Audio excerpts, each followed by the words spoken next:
بسم اللہ الرحمن الرحیم الحمد للہ رب العالمین والعاقبۃ للمتقین قال اللہ تبارک و تعالی فی کلامہ المجید والفرقان الحمید وانتم الاعلون ان کنتم مؤمنین صدق اللہ العظیم۔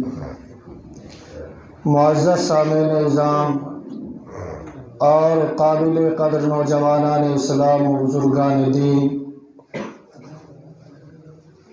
اللہ تبارک و تعالی نے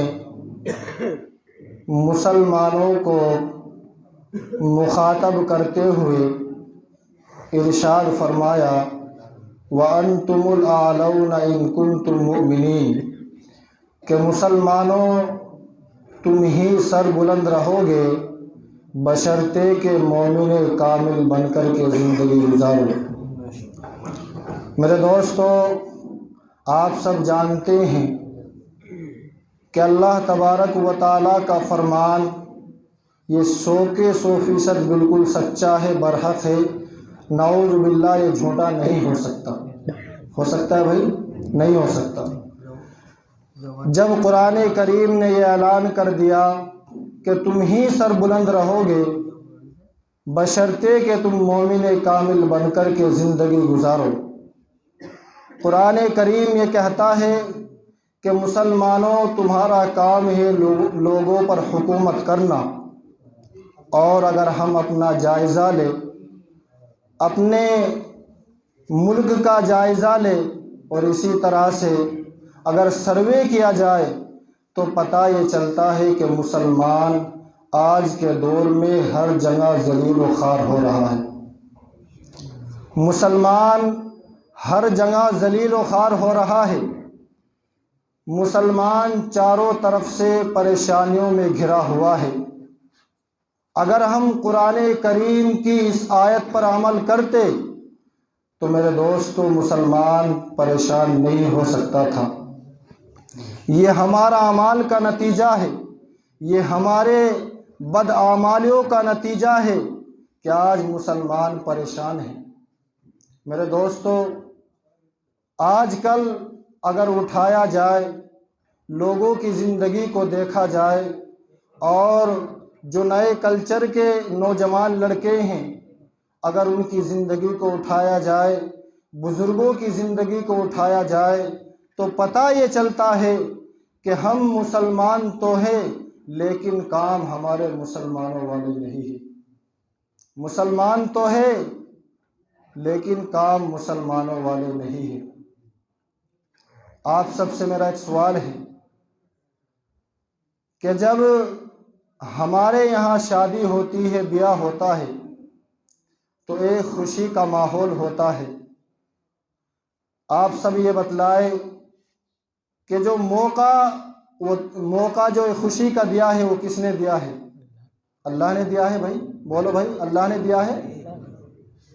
ہم جب اپنے گھروں کے اندر شادی کرتے ہیں، اگر ہمارے گھر کا کوئی بھنگی ہو، اس دن کی خوشی اتنی ہوتی ہے کہ اگر وہ یہ کہے کہ بھائی 500 نہیں 1000 لوں گا، تو بندے کا دل اتنا خوش ہوتا ہے اس دن 1000 ہی دے دیتا ہے۔ جو کام کرنے والے ہوتے ہیں، برتن دھونے والے ہوتے ہیں، سب کو خوش کر دیا جاتا ہے، لیکن ہمیں کبھی یہ توفیق نہیں ہوتی۔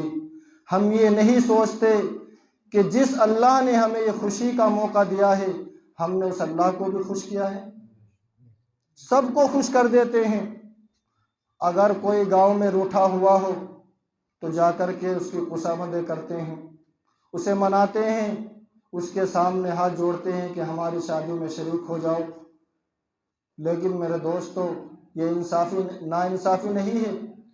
یہ کون سا انصاف ہے کہ جو اللہ ہمیں خوشی کا موقع دکھا رہا ہے، خوشی دکھا رہا ہے، ہم اپنی خوشی کے چکر میں اس اللہ کو ایسے بھلائے بیٹھے ہیں کہ ہمارے دل و دماغ میں یہ بات نہیں آتی کہ جو شادی بیاہ کے اندر جو ہم رسومات ادا کر رہے ہیں ان سے ہمارا اللہ خوش ہوگا یا ناخوش ہوگا۔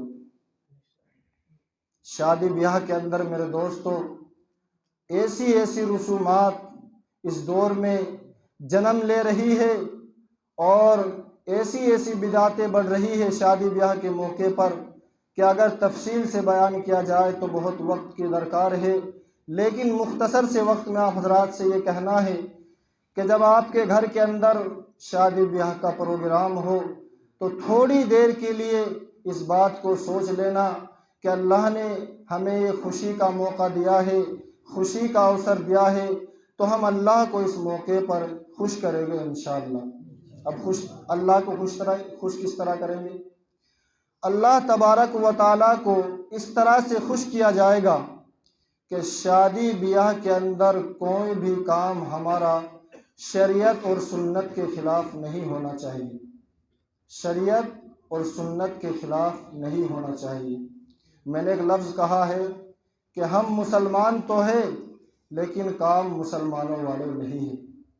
بتاؤ، جس نبی نے میرے لیے آپ کے لیے قربانیاں دی ہے، پتھر کھائے ہیں، گالیاں برداشت کی ہے، اس نبی نے کہا تھا کہ چہرے پر داڑھی کو بڑھاؤ، مونچھوں کو کٹاؤ۔ ہم نے کیا کرنا شروع کیا؟ مسلمانوں بتاؤ، ہم نے کیا کرنا شروع کیا کہ محمد تو نے یہ کہا تھا، لیکن ہمیں ضد ہے، نعوذ باللہ۔ ہم کہتے ہیں کہ ہم نبی کے فرمان کو نہیں مانتے، اور نبی کے فرمان کو پسے پشت ڈال کر کے جب ہم بال کٹوانے کے لیے نائی کی دکان پر بیٹھتے ہیں تو کیا ہوتا ہے؟ سب سے پہلے خط بناؤ، داڑھی بناؤ۔ آپ سے سوال ہے کہ جتنے یہاں علماء حضرات بیٹھے ہیں باشرح چہرے والے، آپ کو یہ خوبصورت نہیں لگ رہے ہیں؟ خوبصورت نہیں ہے؟ میں آپ کو بدصورت لگ رہا ہوں؟ یہ جو داڑھی کٹاتے ہیں وہ آپ کو زیادہ خوبصورت لگتے ہیں؟ خاص طور پر نوجوان لڑکوں سے درخواست ہے کہ جن کو آپ فالو کر رہے ہو، جن کے نقش قدم پر آپ چل رہے ہو، قیامت کے دن، روز محشر کے دن وہ آپ کا ساتھ نہیں دینے والے ہیں۔ آج کل نوجوان، ہمارا آئیڈیل اور ہمارا اصل کلچر اسلامی ہونا چاہیے تھا، ہمارا ہر کام شریعت کے مطابق ہونا چاہیے تھا، لیکن مسلمانوں ہم نے سارے کام وہ کرنا شروع کر دیے کہ جو مسلمان کے کام ہے ہی نہیں۔ آپ کو معلوم ہے کہ اس علاقے کے علماء نے یہ تنظیم بنائی ہے اور ماشاءاللہ سب لوگ آپ ساتھ بھی دے رہے ہیں۔